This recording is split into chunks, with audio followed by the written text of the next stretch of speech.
Seguimos en Somos Nueva Atlantis. Acá estamos con Loli. Bueno, a ver, Loli, el informe tuyo de Mundo de Mente del día de hoy. Mundo de Mente. Bueno, inevitable hablar del 25 de mayo y de cómo y de qué pasó en realidad, porque en realidad a veces pensamos que fue un día, se levantaron y dijeron, ay, vamos a ser independientes, vamos a liberarnos de España, dale. Y no fue así verdaderamente. Hay un montón de situaciones que se fueron dando en el mundo que terminaron en esta conclusión que fue la revolución del 25 de mayo, que fue en realidad no para liberarnos, sino para emanciparnos hasta cierto punto, pero siempre respetando la autoridad de Fernando VII, que era el que había quedado. Bueno, entre todas las razones, como para no ponerme demasiado enciclopédica y para no aburrir con detalles. No, pero lindo lo que vos das, porque en realidad uno escucha cosas o aprendió cosas de chico que no como eran, un cuento. Claro, pero no, de chico nos han impuesto información histórica que no es real. Bueno, el revisionismo histórico tiene una parte linda que es entender como personas normales a nuestros próceres, entender como situaciones casi actuales todos los acontecimientos de la historia y cómo el ser humano sigue teniendo el asesinato, la traición, la política, la cintura y todo esto desde una época anterior, no es de ahora. Y lo que a mí no me gusta del revisionismo particularmente es cuando se degrada a veces la imagen de un prócer, que para mí sigue siendo tan respetable por lo que hizo, más allá de pequeños detalles de su vida íntima que realmente no me cambian lo que haya hecho por la patria. Pero bueno, más allá de eso es interesante verlo y entenderlo de una forma un poco más bajada a tierra, ¿no? Y entre todo lo que estuve leyendo, hay, por ejemplo, razones que llevaron a que sucediera esta revolución del 25 de mayo. Una de ellas fue unas reformas borbónicas que había habido en España, y esto en realidad afectaba más a tener el control, siempre por un tema económico. Ellos querían tener el control de todo el comercio marítimo, impedir el contrabando, que para nosotros era una fuente de ingresos bastante importante con Inglaterra, porque acá se vivía mucho de la industria del cuero y de la venta de la materia prima. Entonces España decidió hacer un montón de medidas como para que solamente España fuera quien decidiera y quien pudiera cobrar impuestos sobre el comercio que entraba y salía de Buenos Aires. Eso era una de las razones por las cuales querían mantener este control. Por supuesto que esto acá no servía porque nos cortaba una vía comercial que era claro, que era importantísima. Así que bueno, después también había bastante descontento porque por otra parte todos los puestos de autoridades locales y políticas siempre estaban en manos de españoles. O sea, los locales podían llegar a intentar tenerlas, pero verdaderamente nunca accedían a ellas. Así que también había un descontento. Y por otra parte, Inglaterra también estaba necesitando meter acá mercadería porque venía de la revolución industrial, de la invención de la máquina a vapor, de la manufactura en serie. Entonces empezaba a necesitar tener otros lugares donde meter la mercadería. Entonces, bueno, el no poder acceder a todo eso generó bastante descontento. También dicen que tuvo mucho que ver la Revolución Francesa en la mentalidad de la gente, en estos ideales de libertad, fraternidad, igualdad. Hay algunos autores y otro revisionista, como Federico Gastón Adisi, que es conocido mío, es amigo mío, y me dice, no, la Revolución Francesa no tiene nada que ver con los ideales del 25 de mayo, porque la Revolución Francesa, primero que fue sangrienta y acá no se vio bien, segundo que fue en contra de los beneficios de los nobles, en contra del clero, y fue realmente bárbara, pero bárbara a nivel de barbarie, la forma en que se llevó a cabo. Y me dice, acá no se estaba en contra de la nobleza y no se estaba en contra del clero, o sea que no estaría haciendo a la Revolución Francesa la filosofía que llevó. La palabra revolución significa cambio. Claro, pero la francesa fue... Pero esa fue sangrienta. Fue muy burguesa, sangrienta y en contra de la monarquía y del clero. Según él, más que la Revolución Francesa, fue la doctrina suareciana, que es la que sostiene que no estando presente el monarca, ese poder inferido por Dios está puesto en el pueblo quien sostiene al monarca. Y que entonces, bueno, también parte del derecho español era que no estando en ejercicio el monarca debe hacerse un cabildo y una junta y alguien que gobierne en su nombre. O sea que Y como esta doctrina suareciana era la que se enseñaba en Chuquisaca y en las universidades donde nuestros locales estudiaban, es posible que más que la Revolución Francesa haya sido esta doctrina suareciana, que no voy a entrar en detalle porque se van a dormir. Pero bueno, es solamente como para hacer una referencia a lo que me aportaba Federico, que tiene bastante lógica también. Bueno, después por otra parte la independencia de Estados Unidos en 1776 fue otro factor, porque ya Inglaterra no tenía cautivo a Estados Unidos como para enchufarle toda la materia prima. Entonces sí o sí estaba necesitando nuestros puertos. Nuestros puertos también tenían, o sea, la recaudación acá en Argentina, bueno, en lo que era ese momento el virreinato, acá tenía también lo que se llamaban aduanas secas, o sea, los españoles le cobraban aduana a los locales cuando transportaban mercadería de Buenos Aires a Córdoba. Ah, mira vos. ¿A dónde iba esa plata? A la corona española. Y así todo, la Junta. Siempre le chupaban la sangre, qué increíble, Siempre, ¿eh? siempre. La Argentina da para todo, el Río de la Plata en ese entonces. Uy, ¿de Y cuándo viene sí. todo esto? ¿Te das cuenta cómo Siguen el Siempre ejemplo. no es de ahora? Bueno, estas aduanas secas, por supuesto, que estaban en manos de funcionarios españoles, todos españoles. Y ahora voy a comentar un poco más también de algunos comerciantes españoles, que si bien pertenecieron al grupo de la Revolución, y este es el aporte que me hizo nuestro vecino Giovanni, tenían sus intereses comerciales, en realidad, no era todo patriotismo. Bueno, por otra parte, también Gran Bretaña, como necesitaba liberar acá el comercio, lo que hizo fue fomentar también el espíritu de revolución como para que nosotros nos liberáramos de los españoles y ellos pudieran seguir haciendo su comercio. De paso se quedaron con las Malvinas. Y de paso, claro. Bueno, eso también fue otro punto, las invasiones inglesas. Cuando acá tuvimos nuestras invasiones inglesas, fíjense que no se quedó a las claras la crisis que había en España, porque ellos no fueron capaces de mandarnos ayuda para liberarnos de los ingleses. Quedó a las claras que España no era un soporte para nosotros a nivel bélico.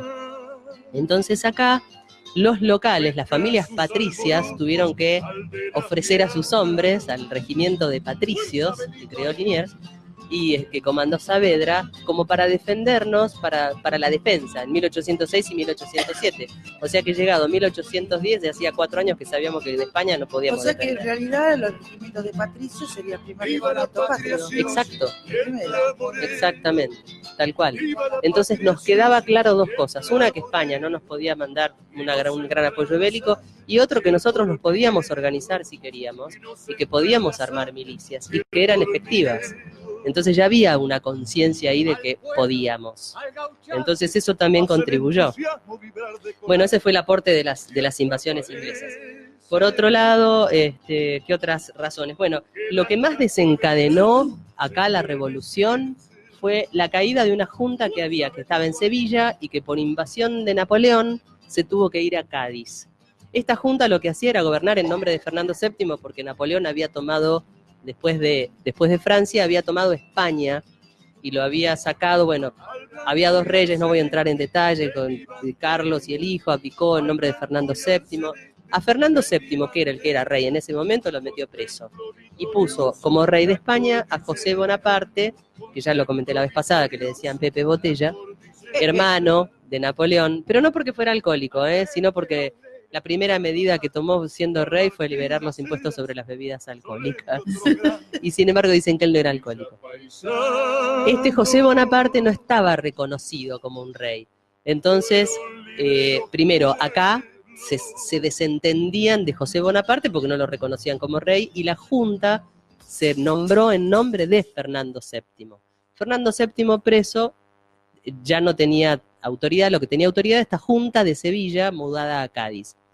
Cuando Bonaparte toma Cádiz y cae esta junta de Sevilla, ahí sí no había una sola autoridad más en España que nos gobernara. Entonces acá fue donde el pueblo quiso saber qué pasaba. Bueno, ¿Quiere saber de qué se trata? el pueblo quiere saber de qué se trata. ¿Qué se trata? Ahí es donde aparecen French y Beruti en esta revolución, y es justamente lo que nos aportaba Giovanni, que French y Beruti uno los imagina como 2 angelitos repartiendo cintitas blancas. sí, Bueno, exacto. En la Plaza de Mayo. según la nota Aparte que no era celeste y blanca lo que repartían. No, era blanca. Exacto. Eran blancas. No era que por una celeste y parte blanco. ayudaba a que si se armaba la gorda, por lo menos no se apuñalaran entre ellos, si tenía cinta blanca no había que puñalarlo. Pero bueno, más allá de eso también, French y Beruti se habían encaramado como en una especie de comité de recepción en la plaza, en la plaza, no permitiendo que pasara ningún vecino que no tuviera puesta la cintita blanca, como para solo dejar pasar a los leales. Y parece que estos dos chicos tenían un carácter y los métodos que tenían no eran del todo ortodoxos, entonces digamos que eran de carácter. Bueno, French dentro de todo parecía ser un poquito más moderado, pero Beruti, ya medio calentito, esperando a ver que dijeran algo, se fue al primer piso del cabildo y los increpó para decirles, bueno, ¿y qué decisión van a tomar? Y fue ahí ya como bastante el muchacho caliente porque no se tomaba una decisión. Qué bueno tener una máquina del tiempo tipo esas bolas voladoras. ¿Cómo me encantaría? Y ir a un lugar determinado de presenciar todos estos procesos históricos, ¿no? ¿Cómo me Y encantaría? representarlo, Sí. ¿no? Estaría bueno Y actuarlo. sí, realmente. Yo nos veo haciendo de French y Beruti, Loli. ¿Te imaginas? Niquita de Beruti, lo que va. Niquita de Beruti, porque es la de más carácter.